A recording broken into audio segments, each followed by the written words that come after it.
So could you talk a little bit more? You've already delved into a little bit some of the conversations that have already begun in, by scholars regarding the potential, either the incommensurability or entanglement or common ground between critical theory and decolonial perspectives.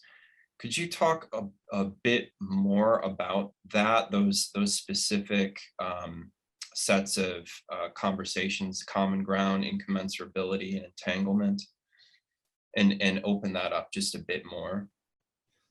Okay, yeah. So, well, the idea of incommensurability, as I said, comes from Tuck and Yang. I don't think everybody agrees with it, but I think it is a fairly common sense that looking for false connections, actually, again, it gets back to the idea of the impossibility of definition. To look for false connections actually destroys things, destroys the meaning and the integrity of what it is. And that so that was the challenge. And it also reminds me a lot of Raymond Guest, the philosopher, whose work has been increasingly influential on me, about the way in which we try to make historical links between different periods of time, people, cultures. And because we attribute similar terms, we think they mean the same thing. And actually we end up with really anachronistic, understandings. So he gives the example that people translating from ancient Greeks came across this thing called the city, and the city was sort of ruling things. So they thought, well, that must be a city state then. And so it looks as though through history, there's this concept of the state that goes back to the ancient Greeks, and it doesn't. And I think the same thing is true in what Tuck and Yang are trying to say about incommensurability, that if you start to make these claims, oh, look, this looks a bit similar, so let's say there's a common tradition, you really end up with a really misleading interpretation of it. But the other thing I think essential to their argument is this idea of place-based knowing. And that is a really distinctive thing. And I think it's very hard for Western thought to quite come to grips with it. I think we can appreciate it, if you like, but it's very hard to know it in the way Indigenous communities do. So that's the incommensurability. In terms of the crossovers, I think there are others who say that you have the idea that Indigenous thinkers are trying to romanticize a past is just really false. This is very forward-looking philosophy. And so as being part of forward-looking in an obviously globalized world, however we define that, the need to interact with other thought is in one way necessary and hopefully can happen in a good way. So I think there's a need for that. I don't think many Indigenous theorists are isolationists. They just want the integrity of their ideas preserved as they come into that third space or whatever. But I think what's interesting is that Indigenous use of critical theory has, I think, been more sensitive than critical theorists' use of Indigenous, so the other way around. And I think that's one of the things we have to address and learn from. And in your article, one of the ways that you do this, and you mentioned this already before, that the idea that critical theory could be rethought as a fellow traveler, right, rather than to Indigenous and decolonial theory. And that's central to this, the reconstruction that you offer in the article. And so, because I found that part really fascinating, can you describe the different ways in which you conceptualize this idea of a fellow traveler? Yeah, so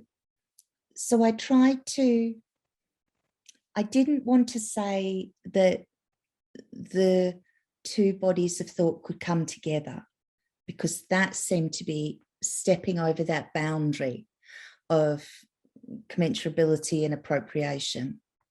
So I wanted to use the image that we're walking across a terrain together and we can help one another, but we're distinct.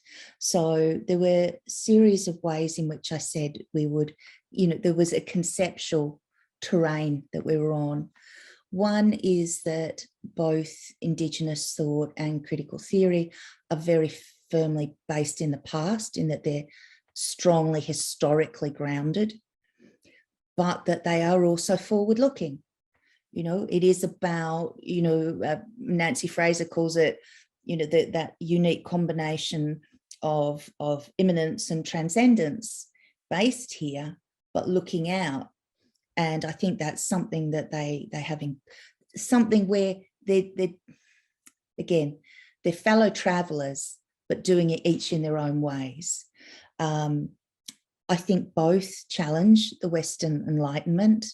And I do think that sometimes there's a tendency amongst some Indigenous theorists, and I'm by no means criticizing them for this, it's perfectly understandable, to think that the Western, everyone in the West is in the same tradition of the Western Enlightenment.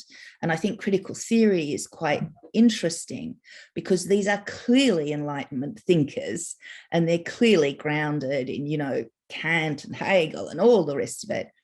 But at the same time, they're the fiercest critics. So the dialectic of Enlightenment has been described as, the blackest book of critical theory in terms of what it says about the state of Western society.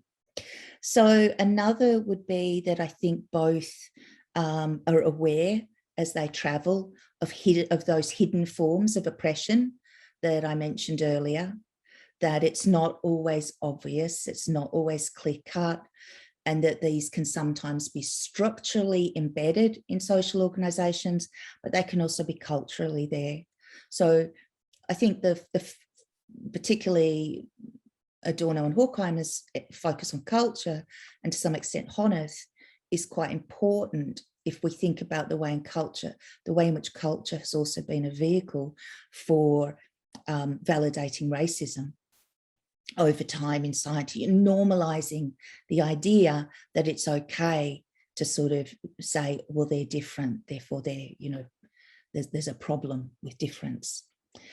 I think both have really interesting epistemological foundations, in that they like mess, they like difficulty. It's not about tying it all up in some nice, neat sort of Western science model. It's about realizing that, it's edgy and it's messy, and there'll be strands, and you get an understanding, but it's not about pinning things down in a neat way. And I think finally that they both,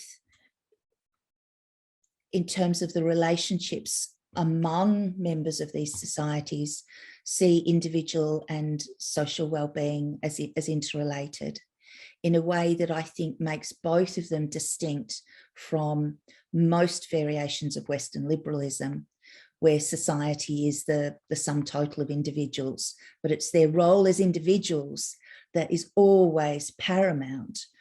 Whereas in critical theory, there's this paradox that individuality is highly valued, but it's only achieved through cooperative endeavor. So I think they're things they would have to talk about.